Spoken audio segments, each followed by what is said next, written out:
જય હનુમાન દાદા, જય પ્રભુ શ્રી રામ. મિત્રો, ફરી એક વખત સ્વાગત છે તમારો આજના નવા વિડીયોમાં. સૌથી પહેલા તો બધા કેમ છો અને શનિવારના રામ રામ બધાને. તો ભાઈ, આજનો વિડીયો જબરદસ્ત જોરદાર છે, કારણ કે એક બહુ આમ ભક્તિની લાગણી છવાઈ જશે ને એક અનેરો આનંદ આવે એવો આજનો વિડીયો મેં બનાવ્યો છે. મિત્રો, તો કહેવા એ માંગુ છું કે આ એક વ્યક્તિ હતો કે જે હનુમાનજીને માને નહીં ભાઈ.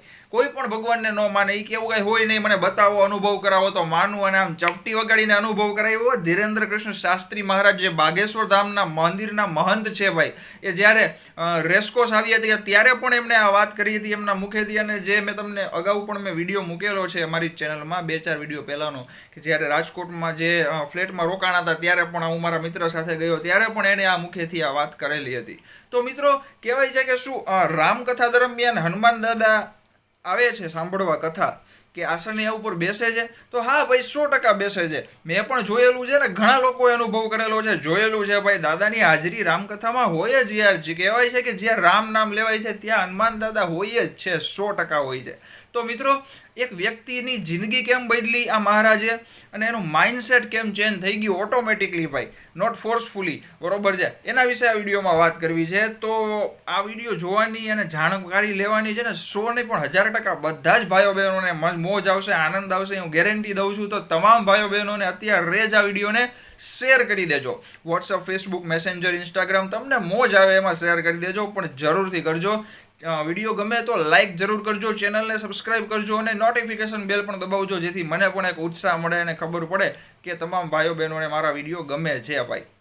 તો હવે આપણે વિડીયો શરૂ કરીએ. તો મિત્રો, એક વ્યક્તિ, તમે પહેલાં કહી દઉં કે જાણો છો ધીરેન્દ્ર કૃષ્ણ શાસ્ત્રી મહારાજ, જે બાગેશ્વરધામ મંદિરના મહંત છે, અથવા તો તમે સર્ચ કરશો તો પણ ખબર પડી જશે, બરોબર છે. એમના દાદા ગુરુ એટલે કે સન્યાસી બાબા, એણે સિદ્ધિ આપેલી છે. હનુમાન દાદાની ઘણી તપસ્યા એમણે કરેલી છે, બરોબર છે. એની પાસે નાનપણથી તપસ્યા કરતા, એટલે એની પાસે સિદ્ધિ છે. હવે એ સિદ્ધિનો ઉપયોગ બધાને સારું કરવા માટે, બધાને લાભ મળે એટલા માટે કરે છે, બરોબર છે. તો એમની કથા હતી ગળાગાંવમાં, એટલે કે જ્યાં એમનું ઘર છે એ જગ્યા ઉપર, એટલે કે ટૂંકમાં એ ગામમાં જ એની કથા હતી. આ વાત છે મિત્રો એમના મુખેથી કીધેલી હકીકતની ઘટના છે. અને ન્યૂઝમાં જ્યારે જે સમયે વધારે પડતું આવતું બધું કે આ સાચું છે, ખોટું છે, શું છે, એ સમય પહેલાંની આ વાત છે, બરોબર છે. તો એમણે કથામાં એક વખત એવું કીધેલું હતું કે મારી કથા જ્યારે, એટલે કે હું જ્યારે કથામાં બોલતો હોઉં છું રામકથા, એ સમય દરમિયાન મારી બાજુમાં આસનિયું રાખેલું હોય છે. એ આસનિયા ઉપર હનુમાન દાદા બેઠા હોય છે અને પોતે સાક્ષાત હનુમાનજી મહારાજ રામકથા સાંભળે છે. હવે આ વાત જે એણે કીધેલી, એ એક વ્યક્તિ હતો. હોય જ 1%, 2% એવા લોકો અમુક હોય, બધાને નથી કહેતો, અમુક હોય કે જે ન માનતા હોય ભાઈ ભગવાનમાં, બરોબર છે. એ એમ કહેતા હોય કે હું જોઉં, અનુભવ કરું તો માનું, નકર ન માનું. તો મિત્રો, આવી જ રીતે એક વ્યક્તિએ આ સાંભળ્યું ટીવીમાં કે હનુમાનજી બેઠા હોય છે આસનિયામાં, બાબાની બાજુમાં, બરોબર છે, અને કથા સાંભળે છે. તો એમણે ત્યાંના કાર્યાલયે ફોન કર્યો, અથવા તો ઈમેલ કર્યો, કે ગમે તે રીતે સંપર્ક કર્યો, કોન્ટેક્ટ કર્યો, કે મારે આ જોવું છે. હું જાણું તો માનું, બાકી આ વાત ખોટી છે ભાઈ. તમે આવું કહી જ ન શકો કે હનુમાનજી જે એ રામકથા સાંભળે છે ત્યાં બેસીને આસનિયા ઉપર, બરોબર છે. હવે મિત્રો, આ વાત છે ને એમના બાઉન્સર છે, કાર્યાલયના કાર્યકર્તાઓ છે, કાર્યકરો છે, આ બધા લોકો સુધી પહોંચીને એમણે બાબા સુધી વાત પહોંચાડી કે આવી રીતે એક વ્યક્તિ છે કે જે કહેવા માગે છે કે હનુમાનજી આવી રીતે કથામાં બેસે નહીં ને સાંભળવા ન આવે, એની પાસે ટાઈમ ન હોય, હું જોઉં, અનુભવ કરાવો તો માનું, બાકી નહીં માનું. મિત્રો, આ વાત જ્યારે ધીરેન્દ્ર મહારાજને કાને પહોંચી, એણે કીધું બોલાવી લ્યો એને. હવે જે મારી કથા આવશે એમાં એને બોલાવી લ્યો, કાંઈ વાંધો નહીં, આપણે એને અનુભવ કરાવી દઈએ. હવે એ કથાનો પ્રારંભ થયો, શરૂઆત થઈ. મિત્રો, એ વ્યક્તિને બોલાવવામાં આવ્યો, બરોબર છે, કોન્ટેક્ટ કરીને. હવે એ વ્યક્તિ ત્યાં બેઠો. મિત્રો, શરૂઆતમાં જાતા કથા શરૂ થઈ એ પહેલાં જે એ મહારાજની, મને ખ્યાલ છે, એ બધી હનુમાન દાદાની પૂજા કરતા હોય, ધૂપ દીવા કરતા હોય, જે પૂજા વિધિ થાય નિયમસર, ત્યારબાદ રામકથા શરૂ કરે. તો પૂજા વિધિ થઈ ગઈ. હવે એ પોતાની વ્યાસપીઠ ઉપર, ગાદી ઉપર બેસી ગયા. હવે બાજુમાં આસનિયું રાખવામાં આવ્યું. પછી એ વ્યક્તિને બોલાવ્યો કે અહીંયા આવો, અહીંયા. હવે આવીને આસનિયું ઉપાડ અને જો નીચે કાંઈ છે. એ વ્યક્તિએ આસનિયું ઉપાડ્યું.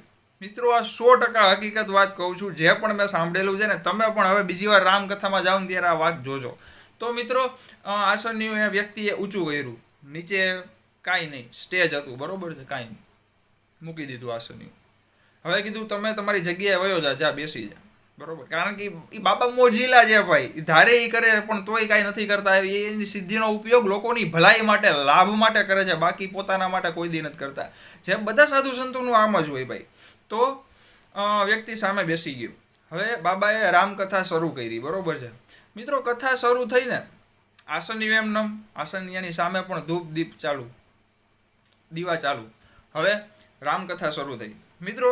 થોડી વાર થઈ એટલે કે ટૂંકમાં 15-20 મિનિટ જેવું થયું, 25 મિનિટ જેવું થયું, અડધી કલાક થઈ ને ત્યારબાદ એ વ્યક્તિને બોલાવવામાં આવ્યો.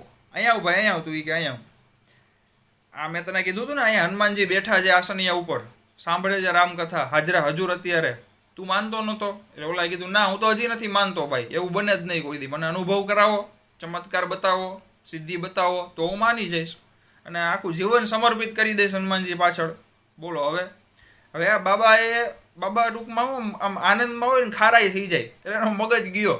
એ કે કાંઈ વાંધો નહીં, આસનિયું પડ્યું હતું, બરોબર, તે જ ઉપાડ્યું હતું, નીચે કાંઈ હતું? તો કે ના નહોતું. પાછું તે જ આસનિયું મૂક્યું? તો કે હા મેં જ મૂક્યું. હવે એ કે આસનિયું ફરીથી ઉપાડ, બરોબર છે. ભાઈને એમ કે આસનિયું ફટાફટ આપણે આમ કરીને આવી જશે. તાકાત છે, કોઈની તાકાત છે. હનુમાનજી બેઠા હોય, આસનિયું ઉપડે મિત્રો. પછી વ્યક્તિ આસનિયું એક હાથથી ખેંચ્યું, એટલે હૈલું નહીં. એને એમ કે જરાક ચોટી ગયું હશે કાંઈક વાતાવરણમાં કે શું હોય ખબર નહીં. 2 હાથનું જોર લગાડ્યું, નો હૈલું, બરોબર.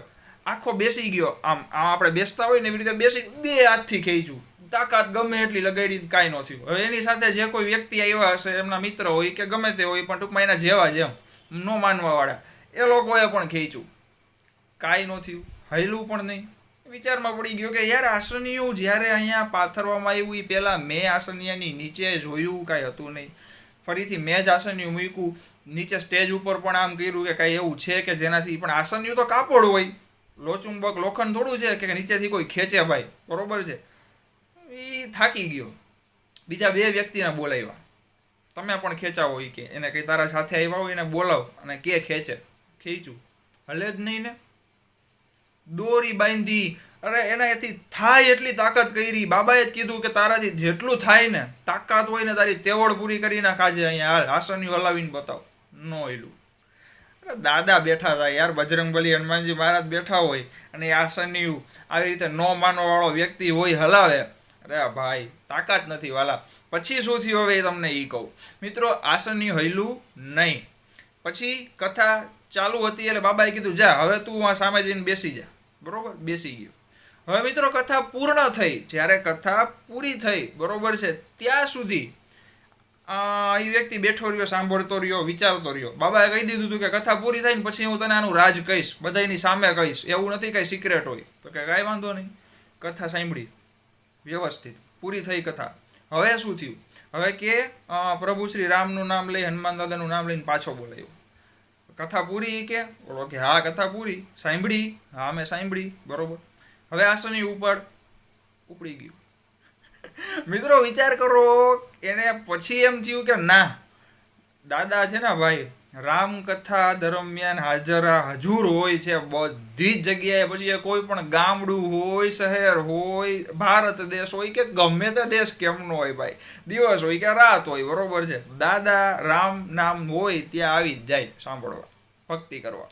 પછી એ પગે પડી ગયો મહારાજના કે ના મને માફ કરી દો. હનુમાન મહારાજ કે મને નહીં, આ હનુમાનજીને પગે પડ. એટલે હનુમાન દાદાને પગે પડ્યો કે મને માફ કરી દો, હવેથી હું તમારો દાસ છું, સેવક છું, હવેથી તમારા સિવાય, ભક્તિ સિવાય ક્યાંય, રામ નામ હનુમાનજીનું નામ સિવાય ક્યાંય નહીં જાઉં અને બીજું નામ નહીં લઉં. મિત્રો આ ઘટના એણે ઘણી વખત કીધેલી છે, એવું નથી, પણ એટલે ટૂંકમાં કહેવાની વાત એ છે કે જે વ્યક્તિ નથી માનતો ને એને પણ દાદાને માનવું પડ્યું, કારણ કે આ એણે પહેલી વખત આવું જોયું.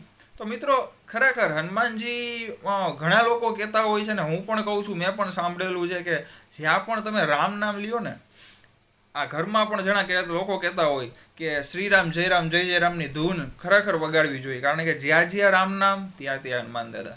કહેવાય છે કે તમે હનુમાનજીના મંદિરે મંગળવાર શનિવાર ગમે ત્યારે જાઓ, બરોબર છે, આખા વીકમાં ગમે ત્યારે દાદાના મંદિર સામે લઈને ઊભા રહીને જય હનુમાન દાદા ગમે એટલી વાર બોલશો, બરોબર છે. હા સાંભળે દાદા, પણ દિલથી ક્યારે સાંભળે? પહેલા બોલવાનું જય પ્રભુ શ્રી રામ અથવા તો જય શ્રી રામ બોલી અને હનુમાન દાદાનું નામ લ્યો.